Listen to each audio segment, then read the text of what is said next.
We always hear about Bethlehem in Christmas songs, but is there more going on here than meets the eye? I'm Chris Allen, and I love looking at Christianity through the lens of history and science because both are powerful tools when building a case for Christianity. Today I want to start by looking at a world-renowned archaeologist from the early 20th century, Sir William Mitchell Ramsay. Ramsay was an atheist who studied at Oxford University, and if you don't know what that is, think of it as the Harvard of the United Kingdom in Europe. And he ended up with several PhDs. In his early career, he set out to disprove the claims of the New Testament, beginning with Acts and then the Gospel of Luke, both written by Luke. He felt that these mythical ideas would be easy to disprove archaeologically, because all he had to do was find a few obvious mistakes about history in these writings that those in Luke's day should have easily known. If there were obvious mistakes, which he was certain that there would be, the rest of the book could be discarded. This is how we as a society determine the legitimacy of any historical testimony. The more that a writer's facts line up with what we already confidently know about a specific point in history, the more that we can trust what the writer says that isn't already known.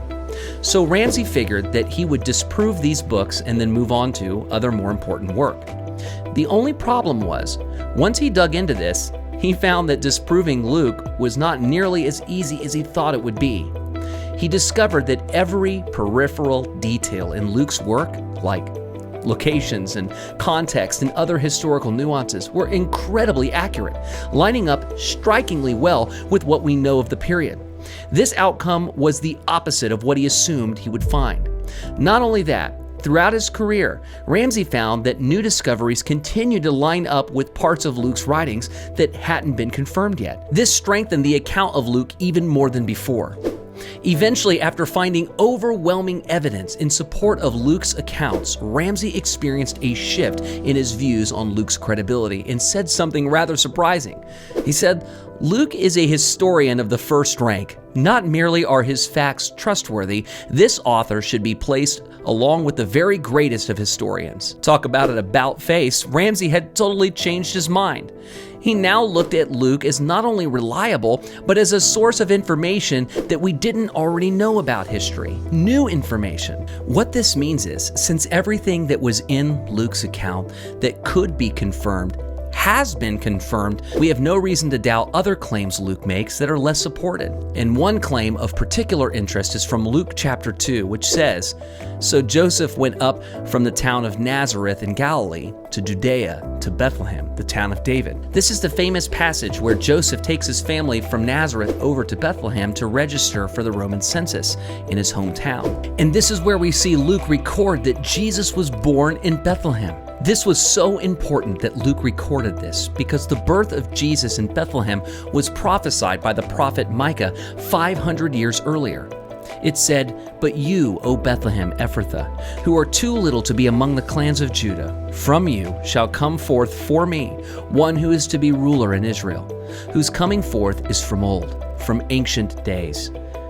For many centuries prior to Jesus' birth, all the Jewish people considered this particular prophecy from Micah to be a prophecy about the coming Messiah.